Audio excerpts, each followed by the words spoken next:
All right, good afternoon.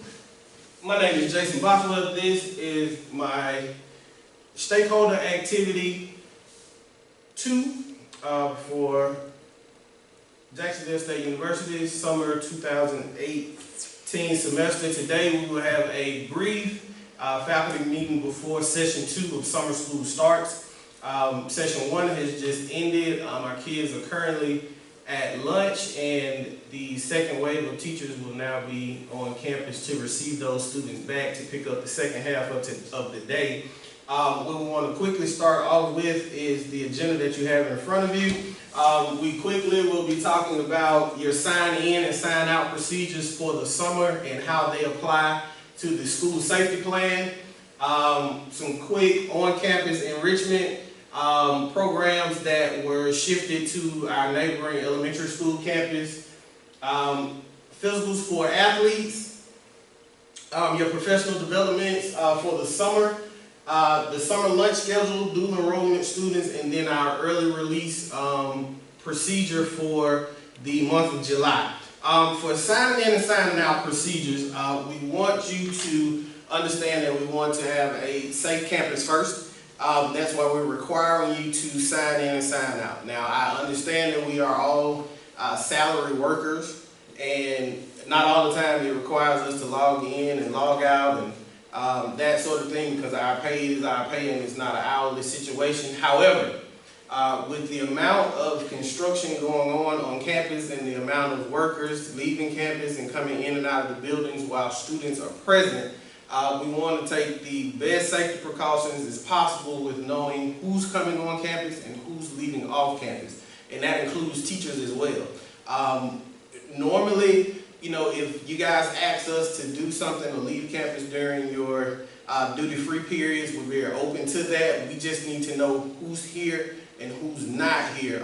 Perfect example, if we have a CERT emergency and you are on the first responder staff and your role is to flag in ambulances upon arrival, if you're not here, then that part of the team is missing. So it'll be no one on spot to wave in an ambulance in case of an emergency. Now, the construction workers have a process and procedure that they go through to sign in and sign out, so we'll know who's present to work. So we're expecting the same thing from our teachers in both shifts, shift 1 and shift 2. The overall thing of it is just making sure that everyone is accounted for and we are putting these students in the safest position possible for them to have a successful day here at school. So I understand the frustration may be, it's a little tedious to pass by the school on the way to the science wing and have to stop, get out, sign in, things of that nature, but we're working on getting you guys the link to your computer so you can sign in once you get to the computer.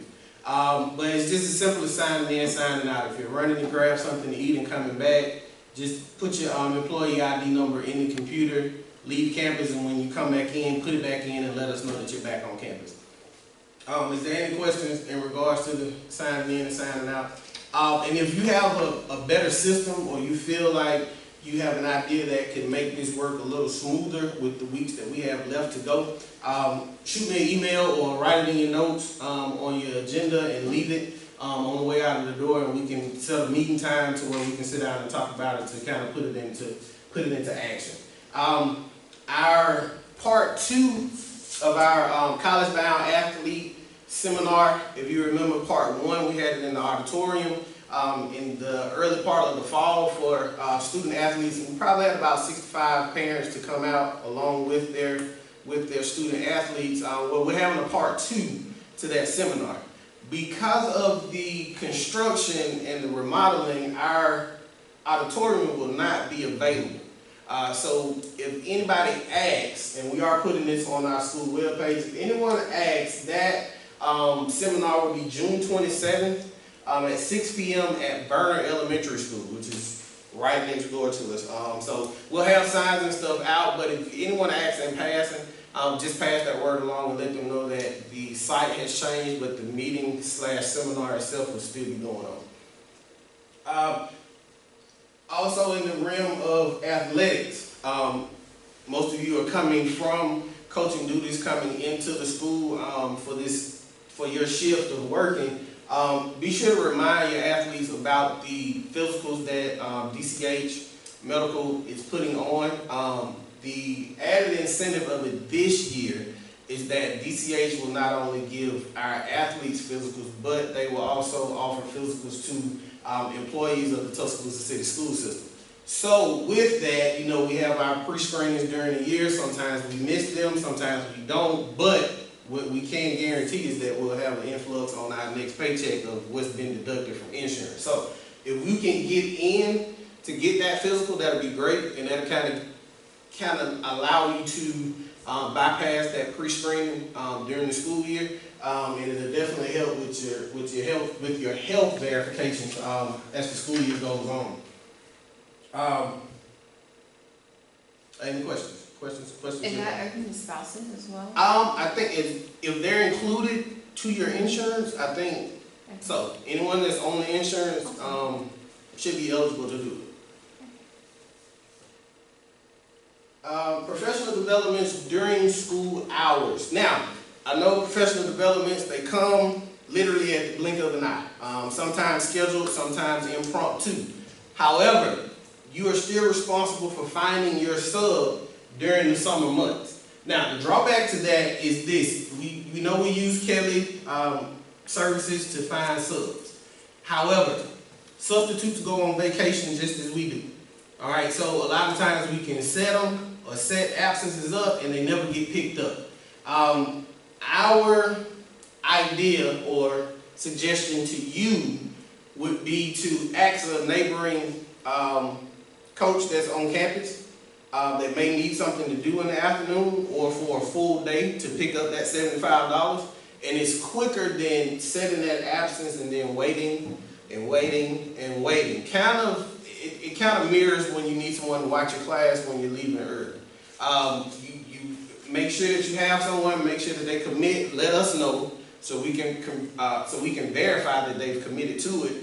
And then you just leave your lesson plans in your sub folder and what exactly it is they need to do during that time span, and that way that class is covered. The thing of summer school, you know, we're crunching particular subjects, trying to get kids over the hump, and it's kind of hard to do that if we have two classes and we take the attention off the actual class that needs to be serviced for a teacher to try to service two classes. So just make sure, just an idea to help curb the issue of finding substitutes during the summer. Your particular preference of who you ask is not a set person, it's not an ideal person. We're not trying to shift you towards particular people. It's just whomever you feel comfortable with in covering your class at that time. Your summer school lunch schedule. The reason why I put this on here is that we have to be very aware of our time, although our kids are away eating lunch. We do have the luxury of not taking our kids to lunch, which is a great thing. I love it. However, kids still will be kids. It's still the summer. It's hot outside. They get active when it's hot outside. So we have to be visible in our designated areas to receive them back from lunch. And on a safety note, again, we have all sorts of construction going on, forklifts and different things of that nature around the campus. So we don't want them to find themselves in an unauthorized place on campus and find trouble. You know, it only takes so much for a can of paint to be turned over, and it only takes a little bit of water to stir up concrete, and we have a completely different situation on our hands. So just make sure that you're out and you're visible in the hallway. You can even go an extra step and meet them in the parking lot to escort them back into the building so that they make it back to their classrooms and we can get back to the reason why we're here during the day. Our dual enrollment students. This is kind of a slippery slope to me. Dual enrollment students that take classes at Shelton and University of Alabama, they have the opportunity to come back on campus without going to those two collegiate campuses and working here. If you have a dual enrollment student that comes in and wants to use a computer lab and you have a spare computer, use your discretion in allowing that student to use that computer. If that student becomes a disruption because they want to come and sit and do work with their classmates, then you use your better judgment in saying, hey, I'm gonna have to ask you to leave, or hey, we need to sit you in the conference room of the office or in the guidance counselor suite to finish your work during the duration of the day. We can't deny them the right to come on campus, but you can tell them that, hey, you're interrupting the educational process for the day. So we're gonna have to figure out another place for you to go. And worst case scenario, if you have trouble with that, just send them to me and we'll figure it out. About how many other students do we have right now? Between the two schools, between Shelton and University of Alabama, we have 8 at Shelton, and we have another 6 that's at the University of Alabama. Now, the thing with the students that are at the University of Alabama, they're there overnight. So it's actually a camp situation. So they go there and they stay for 2 weeks. But let's just say the issue that the Wi-Fi goes down while they're trying to work, then they'll come across town here to get their work done. I see it being more of an issue with the 8 that are at Shelton than the 8 that are at the University of Alabama, because they're already on campus. So, you know, they want to fulfill the college life and feel like they're, you know, adults. So I think they'll pretty much kind of find a way. Okay. But those students that are at Shelton that have to drive a little bit further to get to class, I think that they'll opt to come here more so than the kids from the university. So just keep your eye out on that. You may have that issue, you may not have the issue. It's just more so of a heads up situation. On to the biggest thing. Now, Independence Day, July. We're set to end here the last week of July, but we do have a early dismissal day in the process. We're still ironing out the details of it, but it's pretty much like a early dismissal day for the normal school hours. We know we have to allow them a chance to eat while they're here, so we're, of course, putting in lunch. However, with your shift of summer school, you may or may not you pretty much have a whole day off, okay, at the end of the day, for lack of better words. So just keep your eye on your emails for that final email to say that, hey, yes, you are off that full day, but right now, July 3rd, we are set to dismiss at 12. But who knows what can happen, you know, in between time. They may just say, hey, we'll give them the entire day off, students included. But if that is the case, enjoy that time away, and on the 5th, we'll be back rocking and rolling. Are there any questions? Any problems that we're having during the summer that need to be addressed? Kids getting to class on time, attendance, any truancy issues to speak of? Any technical issues to speak of? Is our Wi-Fi streaming as well as it should be? We're good. Oh, we're pretty good. Okay. One issue that did come about was that I think someone in our math, in the math wing, their Chromebook card was not charging. So on your way out every day, once you plug it up, make sure that you look at it to make sure that that green light is on and not the red light, or worst case scenario, no lights at all. Just make sure that those things are taken care of, and make sure that you're locking things up. Not labeling anyone, but again, we do have a lot of different people in passing during the normal school day, and some of them do work during the weekend, so just make sure that everything is put away. All of your personal items, all of the items that are dear to you in your classroom, and that aid with you doing great jobs of instructions. If no one has any other questions, let's have a great second half of the day. Thank you all.